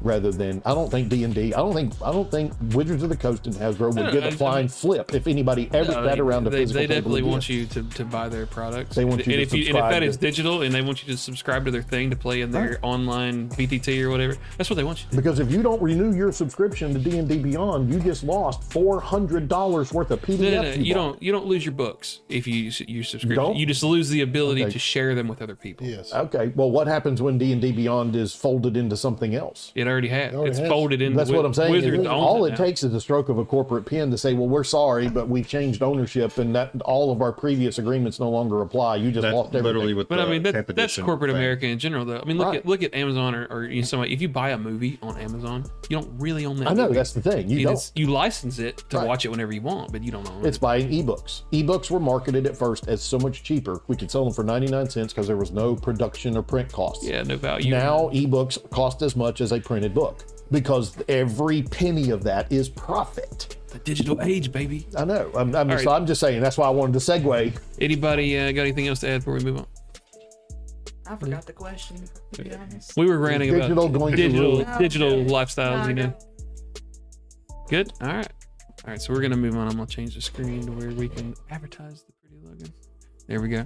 We're gonna talk about Savage Worlds and why Savage Worlds is awesome and what makes it different from other TTRPG systems. And I can see Hero bristling with. I'm a let's, proselyte. So I got a couple. So I got like 3 big high points that we're going to talk about. So the first one is what makes Savage Worlds special and unique versus other systems. Ready? Go. Somebody else take it. It is not unique per se. It is a tabletop. Ben says it's RPG. not. Thank you, Ben, for going completely against what we're promoting here. But it is special because of how they do it. You have a chance for a level 1 brand new guy to do something amazing. Whereupon, if you play D&D, a level 1 guy, Let's not beat it to death against 5th edition. level 1 character in any other campaigns that I There have you go. run, Another RPG system. and other RPG systems, you have a very slim chance, if at all, to do this amazing thing. The exploding dice The mechanic. exploding is dice amazing. mechanic is the special part of the game. Yes. And I do enjoy that fact. I'm loving it, honestly. Warhammer Fantasy roleplay actually was the first system I encountered that did that. Yeah. And that was really cool. That I you think Shadowrun was the first one I played. It did it. The D6. well, yeah, explode. the D6s could explode. I don't remember. I mean, first edition. Right, yeah. No, and that was one, because you rolled like 14 D6s and any 6s were a success. But if you had to roll an 8, you get to re-roll those D6s till you got like, a 5 or a 6 or something like that. No, I mean, you're right. That is right. Yeah. I think my favorite thing about Savage Worlds it is setting agnostic. Yes. That's my favorite part about it. I think that I can take this system and wrap it around any genre: sci-fi, zombie apocalypse, modern fantasy, you name it. You can adapt to the rules, change what you need to change, and just take off and play. Yeah, it's it's- very little. There's not a whole lot of converting you have to do. There's not. A gun is a gun. Yes. You have gun A, B, C, D, and and if you want gun D to be a laser gun, just tweak a few things and hand it to your player. Yeah, that's really good. And it's, I think that is my favorite part about it is how flexible. It is a super flexible book compared to other guns. Like the other ones are like, hey, this is specifically fantasy. Hey, this is specifically Cthulhu. Cool. You want to do that one? That's fine. You want to do that one? That's fine. You want to do that one? That's fine. That's what Savage Worlds is all about right there. I think the mechanic of Savage Worlds was very user friendly. It is user friendly. Oh god, yeah. For someone who was trying to learn D&D and never touched math rocks in their life, that one was a lot easier to grasp, quicker Yep. than it was. I've only ever played D&D and Call of Cthulhu, so I don't have very much to compare it to, but Savage Worlds was much easier to grasp. No, I like what Matt said in the sense that, I mean, I've embraced GURPS long time ago before. And I like GURPS for the fact that it was generic, universal role-playing system. You could play in any genre, any time period, and not have to relearn the rule system.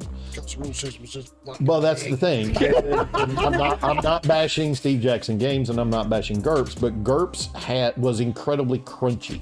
There were rules for everything. And I understand that 3d6 mechanic is probably more probabilistically accurate in the sense of generating the successes, but there were just so many rules, and at some point it just got to you just couldn't keep up with it. It's like playing Advanced Squad Leader.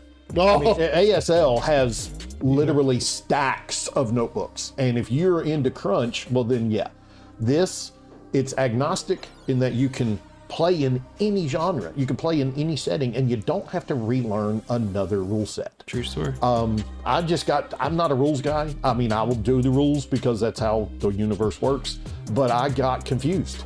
I was like, wait a minute, this is something in 3rd edition, but is it in 5th edition? Is this something in GURPS, or is this something in Twilight You sound like 2000? you're trying, Oh, man, yeah, James. you sound like Ben when he's playing Warhammer. I'm just- that worked in 5th Wait a minute, edition. yeah, okay, but this 5th edition or 3rd edition or 8th edition? Yeah. 10th edition. You know, and I just got tired of having to constantly relearn and re-memorize a new system to play any sort of different game. And I like being able to play different games, different genres, different settings. And when Savage Worlds, we actually had the deluxe edition, the previous edition. That's what of the first one Adventure. was. Yeah. I mean, and even though there were previous editions of that was the first one I discovered. And I didn't embrace it. I was still D&D at the time. But when Suede came out and I jumped into it fully, and now that I've discovered all of the different settings and their ACE program, kind of like the open gaming license for D&D, to me, I don't ever have to learn another system again. We can play fantasy, we can play sci-fi, we can play modern, we can do anything. We can do Deadlands, we can do Magic Wild West, and you don't have to relearn another system. And that just to me opens up so many possibilities. It does. They also have Call of Cthulhu. Yes. From Markovia, my Spartan, Yes. to my rank 2 physician, to Caliban with his grenade, Right. to Leo. Leo, yeah. Right. So like I don't have to have 16 books. Right. I have the one book and I'm good. And then whatever additional stuff we may or may not need. And if whatever we decide to do, if we decide to go a different direction, y'all don't have to learn another skill set.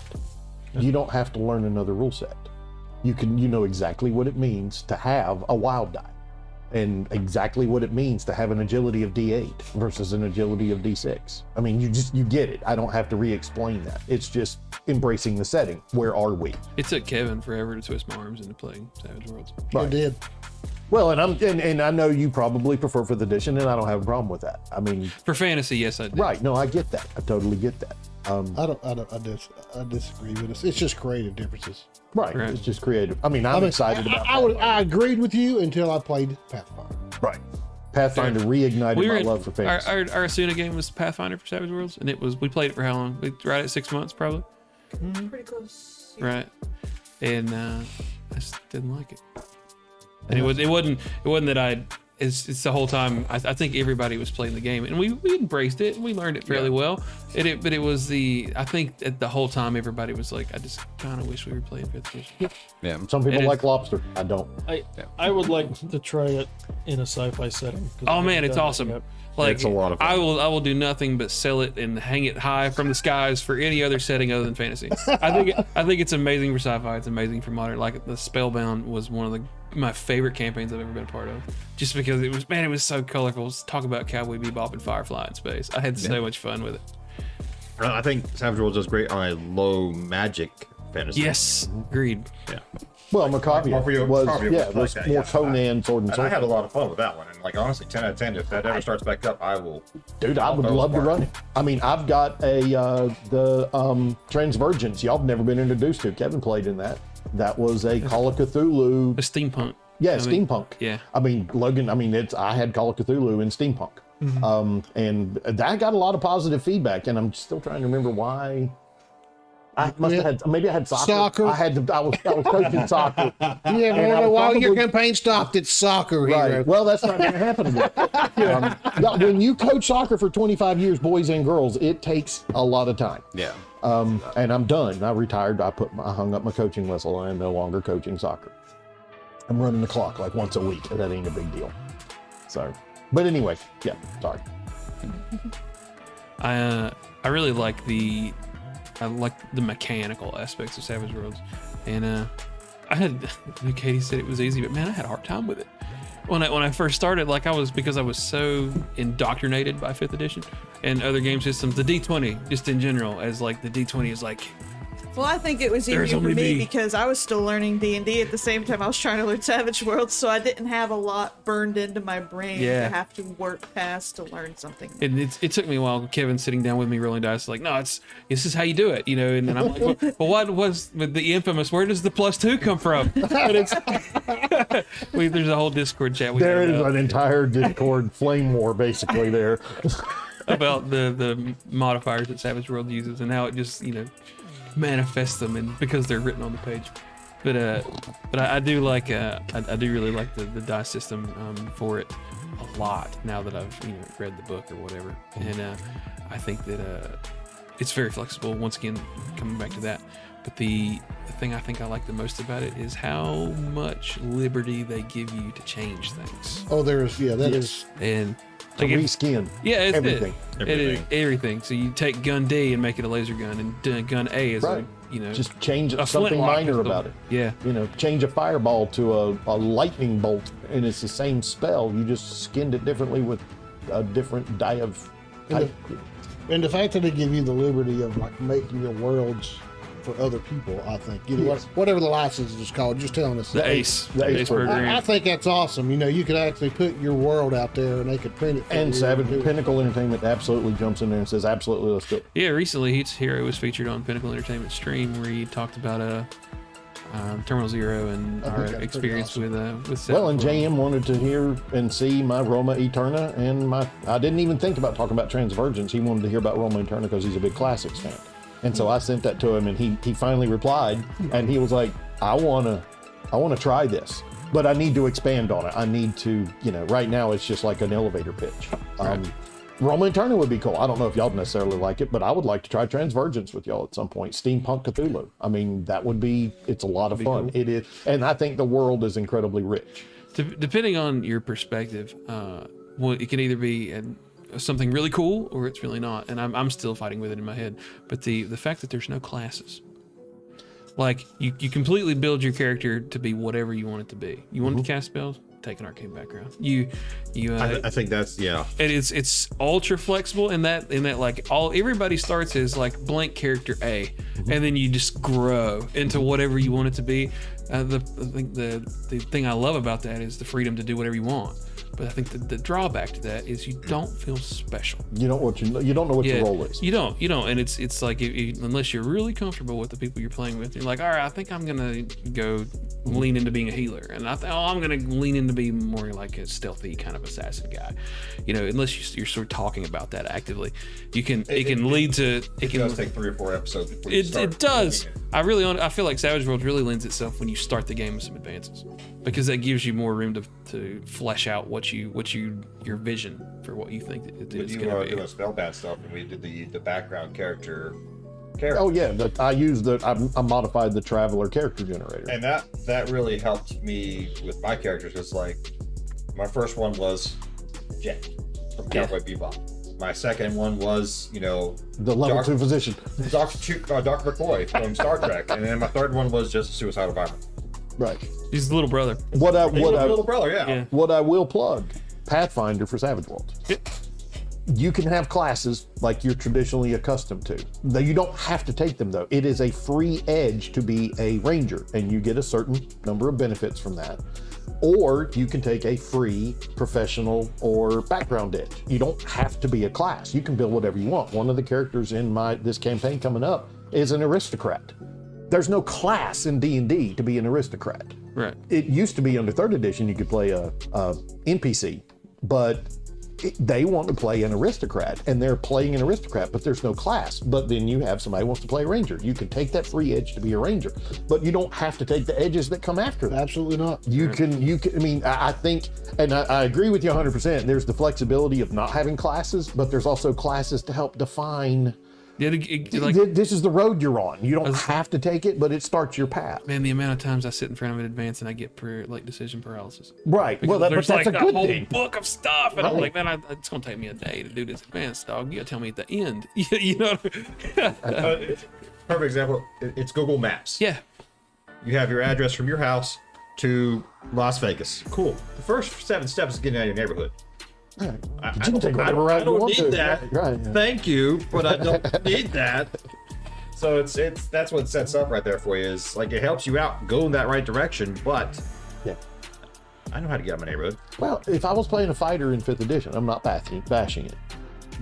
I only have feats that are for fighters, right? I mean, I'm sure there are feats that are for anybody, but you take that path, that's kind of, the road you're limited to unless you want to multi-class. And there's punishments to multi-classing. I mean, there's benefits. For some people like me, though, that's comforting. Right. No, I get love that. I like the get fact that I pick a path and it's really linear and well defined. I'm gonna be really good at this because the line tells me I'm gonna be. Right.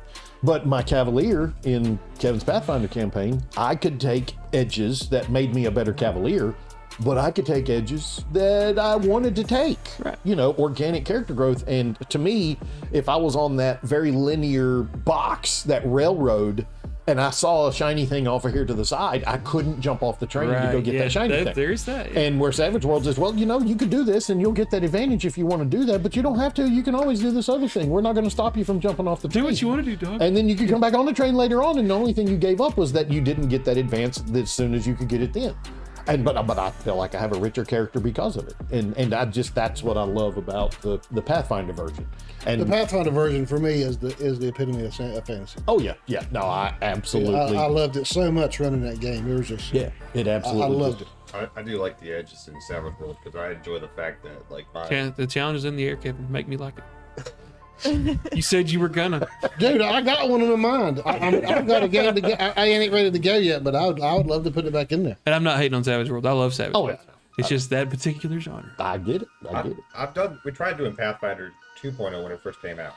Yeah, That lasted like a month. So, I love 2.0, but the book sucks. The rule book sucks. It is so fucked up put just together. my one character was like 7 different sections that I had to have. Yeah, it's crazy. And then I had to share that book with my wife. What's It was even worse OCD is as shit. So I never got the book back.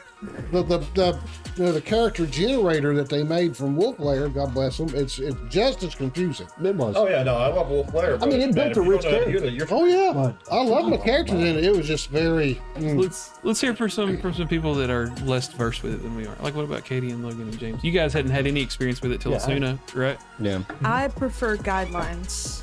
You know how you said there's a straight line to The follow? linear, yeah. It's easier for someone who has a hard time making decisions to stay in a box, especially with a brand new format. Like, I'd never played any tabletop games. Any other board game I've ever played, there was a line to follow. Monopoly, you have a line to follow. you have stuff that you have to do. You know what you're supposed to be doing. Having those vague, I can do whatever I want is nice, but when you have a hard time kind of grasping what's going on in the world, it's a little hard to create that character, which is why I haven't connected with Rune very much. Right. Which is why she's a trash character. So, I totally get that. FOMO. You don't really know what your options are if you're not intimately familiar with the system. That's my. I'm not gonna. I might be talking out of my butt here, but it feels like their target audience is more so people that have been playing RPGs for a long time, and they're looking for some. They've always wanted to do this, but they can't because the rule system won't let them. So they're just giving you the tools and the permission to do what you've wanted to do in these other games. And I think it might be more difficult for a person who's never played an RPG to get into Savage Worlds, because you don't know what's good and what's not. And I think that just as a Totally makes sense. side comment is where the DM can step in, because you can tell who's a new player and who's not, and who needs more guidance and who doesn't. So in that sort of character building is where you kind of get a feel for who's at the table and says, do you want kind of some pointers of how you want to build a character? What character do you want? I can help you kind of get there. Versus like with D&D, you pick a subject and then build from there, and it's kind of linear, and you stay in I want that to be box. a ranger. Pick a ranger. The Pathfinder, the Savage Worlds Pathfinder, you actually have classes, Yes. and they actually every class has like an example of what the iconic characters is what they call the one you read about in the book. Yeah. This is the path they followed, so it gives you a guideline as to okay, this is what these people are about. Yeah. But you don't necessarily have to follow. But I agree with Logan. I think you're absolutely right. I do. Not that I know the Savage Worlds mindset, the people who design it, but yeah, it does seem to be more for people who have had experience. D&D's like the gateway drug Definitely. for roleplay because it is very straightforward. ultra You want to be a popular. ranger. You have a favorite character in a movie that you want to, repeat. I want to be like Geralt. Okay, you can play a Witcher. I mean, it might be labeled a Witcher because of IP, but you can play that kind of character. And boom, there's that linear, there's that path that you don't have to really know. What her? Well, there is now. I mean, isn't that a Mercer creation? But no, I agree with you 100%. It does seem to be more geared toward people who have played the gateway drugs and they want to explore some more flexibility. And I get that. I totally understand that. Take the training wheels off, sort of. Yeah, definitely. situation. Like, especially like, the way Kevin and you talk about it quite a bit. It's for Kevin, he said it's like the ultimate experience for him. I guess for somebody that's played, 20 plus years of Dungeons and Dragons, where they're saying the ranger's got to do this, your pathway. And then you're like, well, what if my ranger doesn't do that? And Savage World's like, come over here. No, don't have to do it over here. I mean, because in the games that I did with the Pathfinder thing, I just think the rule system allows for your characters to be much more flexible. Yes. You're not just a ranger. You can be a ranger. Okay, you can. The edges and hindrances definitely let you create different personalities for people. You can take them, and I just think it allows your character to be a lot wider than it is. Kevin was running the D&D game. This was 3rd edition 3.5. And I started off as a paladin. Surprise, surprise. And yet we had a trial where we had to defend, was it you running that? We had to defend a Frankenstein-like monster from a murder charge. And I was convinced of the monster's innocence. And I stood up and aced the persuasion rolls. Yes. I mean, I absolutely nailed it because I also got into role-playing the character being a lawyer. And I thought, I want to follow this organic growth. Well, in order to do that, I had to multi-class to Bard. Yeah, I get that. I was like, Paladin Bard. It just didn't fit the idea of what I had as both a Paladin and a Bard, to be a lawyer. That Paladin does not have a valid Savage Worlds definitely lets you explore stuff. And whereas in Savage Worlds, I could have just upped my persuasion and performance and still be playing a character that I had in my head that I was organically growing through the process of roleplay. Savage Worlds definitely encourages organic growth, and you can represent that through the advances that you take. And I just felt like I was abandoning the paladin path, and giving up all the advantages I was going to get on. Fallen. And I mean, and I'm not bashing it. I'm just saying that even in 3rd edition, although I didn't realize it until I played Savage Worlds, I was like, yeah, I had to take Bard, which gave me skills and abilities that I wasn't interested in. It wasn't what I saw as my character, but in order to be the performer, I had to take Bard. And I was like, yeah, but in Savage Worlds, I could play a lawyer who is a paladin Bard. Lawyer. Changing your name on Discord to Paladin Lawyer. Anyway. So, James, talk to us. You've been quiet. Yeah, well, I wanted to hear, everybody's 2 cents. So, Savage Worlds for me, I love the exploding dice. Honestly, I think it's cool. That's a cool experience. Yeah, I think it's a cool experience. I feel like my my big issue with it, because realistically I can role play no matter what, and I won't lie, there's been a couple of times I've come up to session and I left my character sheet at home, totally forgot about it, but I know my character well enough that I can just role play it and go with it and like, whatever, I don't care. Right. So I can role play, I feel like, in any system. My grief with Savage Worlds is I often feel like there's two griefs. Is the D4 mightier than the D6? Is the D4 mightier than the D8? Oftentimes I'm left at the table kind of going, I really don't know. I really don't know. Do I want to decrease my odds of exploding? Because I'm at the point where I feel like I have to explode to do anything successfully. And I hate that. Like, I feel like there's an over-reliance on explode. And I think as DMs, and I've seen it was like, well, you can always explode. Well, fuck yeah, I can. That's just like in D&D, I can always roll a 20. I mean, you're right. So for me, sometimes like that's where my frustration is I roll a D6 and a D8 and one die's a 5 and the other one's a 7. I don't fucking succeed because I needed one of those two dice to explode.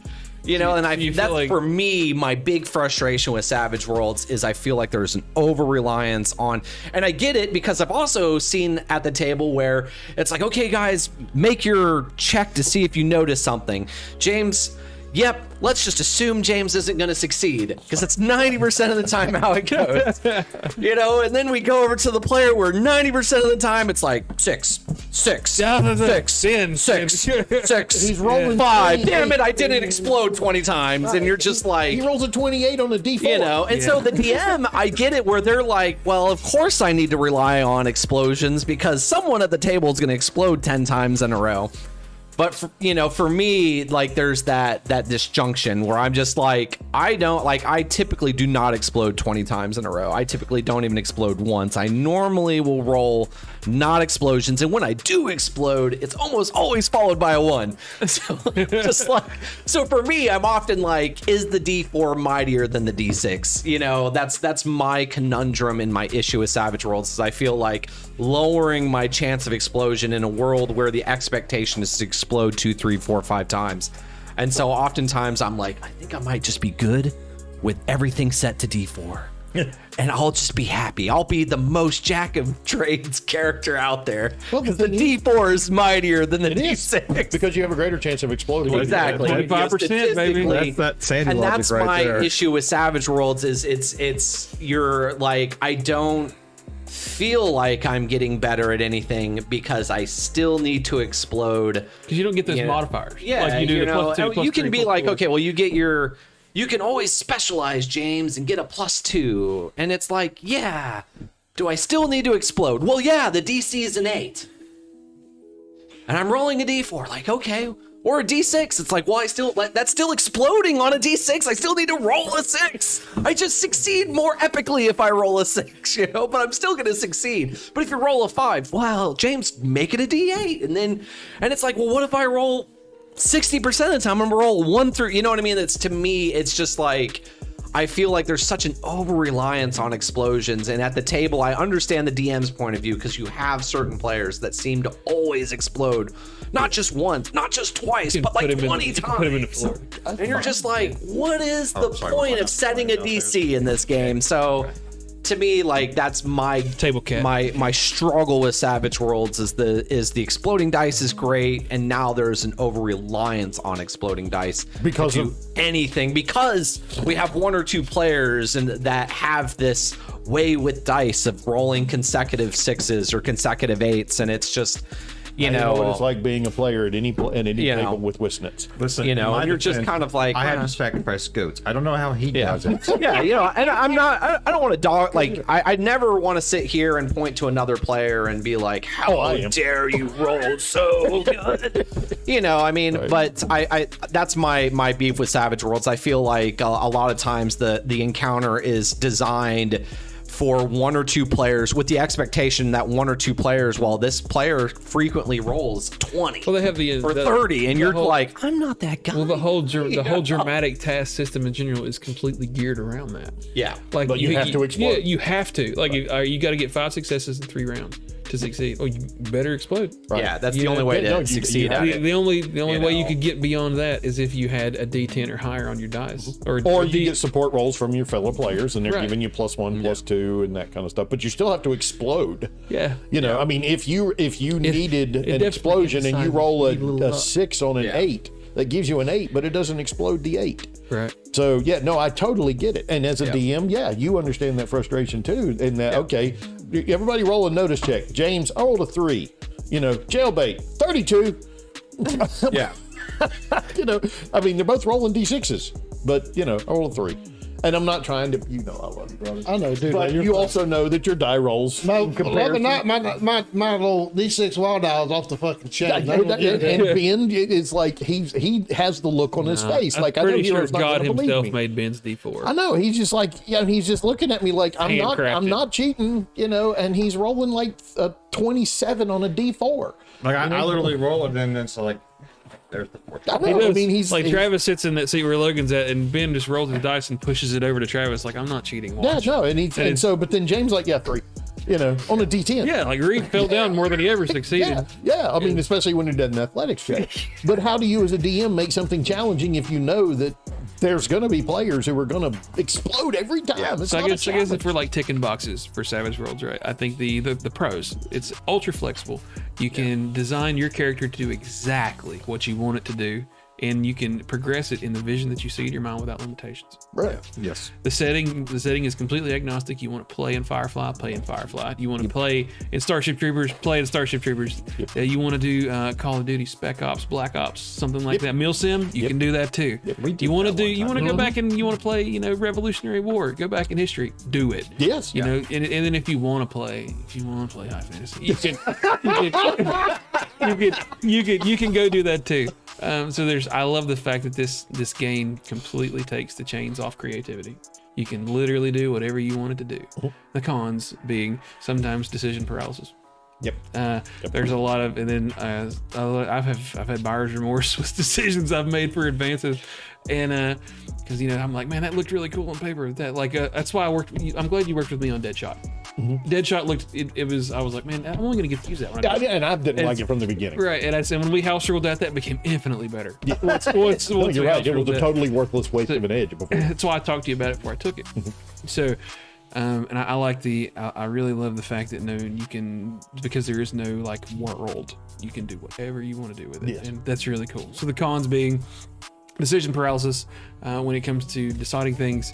Because there is no dedicated world, you kind of have to put in the legwork to fleshing out, Yep. Yes, your there is world some or whatever. legwork to it in the beginning. Especially, but if like your Pathfinder or Savage Worlds stuff, you got Galarian. That's It's already done. Yeah, Yeah, that's already that's done there. for you. Yeah. So unless you're running out of like a module like that, then yeah, if you're gonna like what I did with Asuna, I had to build the entire world from the ground up with Savage Worlds in mind. And your players don't have access to all that like they do with Galarian don't. or with Yeah. Greyhawk or with Farron. I mean, how many books are and there on Farron? I know like right? you were talking about with Terminal Zero feeling like you were failing to compel your players to and I felt like that with Asuna. I felt like when we started Asuna, I had this grand vision of what I wanted, but I could see all the pieces and they couldn't. Right. So it was one of those, I felt challenged to draw my players in and make them care about the characters because I didn't feel like I was giving them enough information or enough hook to Well, do and the it, to characters do it don't feel properly. part of the world. They're not going to feel part of Right, the and when you're characters. building a world from scratch, that's tough. But is. Savage Worlds does a great job of facilitating the experience to the best of its ability. But really as a DM, if you're not willing to really put in the legwork and the design work, it will work for you as hard as you work toward it. Yes. The other con being, I think that the game is geared toward experienced players. I think mechanically, I think some of the things that ask you, especially as a GM, I found as a GM, it's hard to. Kevin is a master of absolutely utilizing every rule that a mob can do. That's why I consider him, of all of our circle of friends, he is the battle master. Yes. You run, if you fight in one of Kevin's encounters, he will use every rule, every sub rule, every rule from a third party book to fuck you up. And you will sit at the end of the encounter, and everybody. I mean, you're literally physically exhausted from rolling nothing but dice. You're like, holy crap! I feel like I'm just random. But you talk marathon. about satisfaction when you take it down. Yes. Like but he's a master of that, and this game lends itself to people that excel at that sort of thing. And but if you're more of a let's go kill the goblins, or let's go on a merry adventure. This game doesn't lend itself as much to that, in my opinion. hot takes from anybody else. I don't got know. my hot takes. I give my 2 cents. I think it does. I think it really depends on. I think it depends on your group, really. Because yes, if you play with me, your last fight's gonna be a fucking nail biter because I'm gonna make it a nail biter because. He puts stacks of bennies. I mean, literally. And I'll use every damn one of them. He'll use every one. It doesn't matter if you're on your last wound. He's gonna use a Benny to re-roll that 32 damage so he can get 60 damage. I mean, yeah, they had they fought. What was I can't remember. And it was they had. I had 3 which they're Lamias. Is that what they are? Lamias, yeah. Lamias. They were fighting 3 sisters, and these are some bad bitches, and they took them for a run. Yes. Every time. I mean, it's like every. And I play them smart too. I mean, you got 6 characters against 1 baddie. They ain't gonna stand the fight. Right. She gets the hell. I mean, she like drops a damn fireball in amongst them, fucks them up. and gone. Kevin gives no fucks. He'll straight up murder you. And then she ran. I mean, she took off running because I mean, she's. That's something else you do that I never do. I never run. Like, I'll stick it out, let my players kill whatever it is they're fighting. He plays them. My Kevin won't. He'll like. Oh, As soon as the tides change, he's from him, and it drives my people insane. And it's like I have like this big bad recurring villain guy, Von Strucker. Yes, I know. And last second, every time they get super close, and then he's like, oh, I gotta go. I mean, why would he fight to the? If his job's not done, Why am I having to die? I want to screw your plans over later. I have to survive to do that. Bye. Now the first baddie they fought, she fought to the death, and so that was a brutal fight. They're all over that room. I mean, it was. That's when Todd chased me it down was the violent. hallway. She took down like half the party was unconscious, and they were like trying to make shit up to try to take her down. He ended up like tripping her, and then stunning her or something, finding somebody getting killing below while she's on the ground. Yeah. You guys, you all the two, tricks. you two were part of the favorite few when they fought Morrow and Neverwinter, right? And Noah damn near killed him right out of the box. Yeah, with 1 hit. Yes, Jesus H. So he was a rogue and he came out, and my big bad just gave his monologue, and he's like, all right, it's time to throw down. And I was like, all right, I'm gonna bounce as soon as he kind of gets low to preserve, because his job wasn't done yet. And man, Noah came out and swung with that rogue, and oh my God, put him in the dirt. Right. In one turn, I was like, oh no, double edged points. See, that to me is both a selling point, a pro and a con, because if you were doing that as a boss who was like 15th level, who's got 400 hit points, it's a grind. It's just okay. I can do 80 hit points. Doesn't matter. He's got 400. You know? I mean, you're just grinding him down. Whereas Savage Worlds, here's your first level rogue. Here's your novice rogue, and he's going to come out, and if he explodes those dice, hey, guess what? Hey, guess what? That's why the Did not DM see has that been coming. too. Yeah. And that's both a good and a bad thing, because as a DM, you want to have a recurring villain, but you're like, shit, what if my players, they come up there and ace that damage, and oh God, I got to roll some bennies to get Well, out of there. remember they killed that one. Y'all knocked down that one, and you end up letting her live. Oh my God, that was so frustrating. Yeah, because we were playing character. We were deciding whether or not to actually kill a captured enemy. And of course, the paladin was like, no, we Because can't do it. And the cavalier was like, no, we can't do it. There's a surrendered enemy. And everybody else was like, cut her throat. Because in Savage World, once you go down to 0 hit points, you don't die unless you fail your bleed death. out. So the baddie, I enforce the same rules for this boss. Yeah. And this is the one that's still living. This is the only reason she lived. And they caught up with her again and beat her ass. And anyway, she was gone. I mean, all they had to do was coup de grace, her ass was dead. Right. But no, 2 of them stepped up and would not let them kill her. And I'm like, yes! Yeah, because I was, even as the process of doing it, I was like, I'm going to regret this. But I'm playing character, and the character has an iconic That's code the of sign honor. of good role play. It's like, I can't not, was I almost You're about justified to it. have a I'm like, Baldur's no. Gate 3 moment, weren't Yeah. you? Yeah. So, Summon before you die. fallen. all right, so let's wrap it up. We're here at the end. Let's talk about what we're going to work on before we get back. Real quick.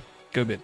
I'm 10 gonna words. work on 10 words or less, and I've used 7, 8. Shit. 9, 10. I'm gonna work on Did that count as a question? my RP stuff. I'm gonna work on my downtime for my characters. Is what I'm gonna try to do. Okay. That's what I'm working on downtime. Yeah. Okay. How about you? You gonna come back and play with us again next Sunday, the first Sunday of the month? Probably. Maybe, probably. Maybe, probably. Cool. Depends. First thing the next month. What's something about your GMing style that you would like to improve that you're going to actively try to What I work would like to improve, it would definitely be because I'm not a big talker anyway, on? Right. keeping the flow going. Yeah. and my dialogue. That's the Man, hardest part for You me. know, Mercer's the king of that. I've noticed going back and watching some Critical Role stuff, he will do that. Like when there's like some silence at the table, he will Oh, yeah, go. he- He'll go on and he'll just ramble on about describing things. Somebody, as soon as somebody speaks, he stops. And I'm like, man, what a good way to fill up space, negative space. Hey, man. You gonna come back with us? I'm gonna grow the new generation of tabletop. Yes, You're gonna spawn a new person. Maybe you'll do better than me. My daughter's like, no, I'm good. My kid said the same thing. Now I got them both. What you gonna work on, Kevin? I got to finish my stories for my characters coming up, and like I say, I got a fantasy thing into growing, but that's whenever you guys actually want to do it, because we got too many games going now. There's no room for another one, so mine's way on the back burner. I'm working on my adventure path. I'm doing a conversion of Kingmaker for Pathfinder for Savage Worlds. That's exciting. That's fun. I've got characters who have all kinds of different roles to play in that. And we'll figure out what the heck is happening with Tuesday night's game. We're gonna talk about that here We're shortly. going to talk about that Off stream, shortly. of course. Yes. James. Yeah. So one of my big players in my current campaign, his work situation changed dramatically, so we're all kind of on pause. Right. Which I'm going to use that time to talk. Like, I'll send to my players like, hey, we have this month. We can do filler, or we can use the rules as downtime. intended and just do downtime. So that might be a way to work through it. But, you know, it's like my mind is pretty much always on something fantasy. So I'm either going to make characters in my head till I, die, or I'll continue to kind of think about my world, or I'll think about Arlo and how I can make heroes. Excellent. I feel like my brain is always on fire with something creative. So, I'll entertain myself at the very worst. Cool. I'm gonna focus on encounter building. That's always been the weakest part of my DMing, is building encounters that feel meaningful. And Kevin is the Zen master of that. I need to get Padawan list. But that's probably the weakest part of my. I feel like I build decent worlds and I feel like I tell decent stories, but my Yeah, encounter, great stories. But I always feel like my encounters fall short of the vision that I want them to be. I want epic fights, and then sometimes I just want my players to feel powerful and run steamroll over stuff, So I'm gonna work heavily on maybe running sims, like combat sims or something, to see, how much damage does it take to kill this, assuming 6 players at X level, yada, yada, yada. So I think I'm going to work more toward creating meaningful encounters that players will talk about after the encounter's over, because Pretty good fan of that Baldur's Gate encounter. yeah, Pretty nice. pretty cool. So that's what we're going to talk about, or that's what I'm going to work on, is encounter building till the next time we meet. So I guess we will reconvene in a month. Less Or- than. Less than. Less than yeah, yeah, 'cause less this than a one was month. delayed, This week so- we delayed it by one Sunday because somebody was on vacation. Sorry. So Well, it was also somebody else wasn't going to be here. So. good. Have a good day, Do internet. you want to go over that? No, right we're there? not gonna go over Thank you for stopping by and hanging out with us and listening to us ramble on the wind. It's a long show this time. Yeah, this Man, was we a had a long lot show. to talk about and a lot of cool stuff. I hope people enjoy it. And thank you for your comment, Sarah Lick, about. Oh yeah, let's see there's what your the chat comments. It's actually been my experience that Savage Worlds can be very empowering for new players. If a player wants to jump on top of the table, then leap and grab a chandelier and swing across the room, and then land and roll a finish with a thrust into one of the baddies you can. Granted, that's a hell of a roll, but it can happen. That's Unlimited actually possibilities to 3 actions. create epic moments at the table. yeah, but you take the minus Yeah, 4. Minus but, you know. 4, yeah. But anyway, yes, thank you everybody. Go buy merch. Go support the stream. Yeah, like, subscribe, and do all these things. Speaking of merch, are we going to get merch for the Into Into Hellfire. Yeah. Talk to the We're merch gonna get guy. merch for that? As soon as I get graphics. Yep, I got Get graphics. me some graphics that I can We will have some Into Hellfire merchandise. Awesome. And then, We need koozies, by the way. and then after our new player might be an option. decides to spawn into the world, Yes. eventually after some extended time for them to be parents, we will come back and maybe attempt to stream some Saturday stuff again. We say that, but it's going to be like month 2 at the most. Yeah, And you're gonna be Katie, like- Katie Lunar, like, oh, we'll be ready by like, you know, remember this. Like, oh, you gonna need to When go my after. kids were born, I played Warhammer, and this is no lie. Hero will probably remember this. I had a little baby thing that sit on the desk. Oh, he did. And my daughter sitting there. He did. Rocked back and forth.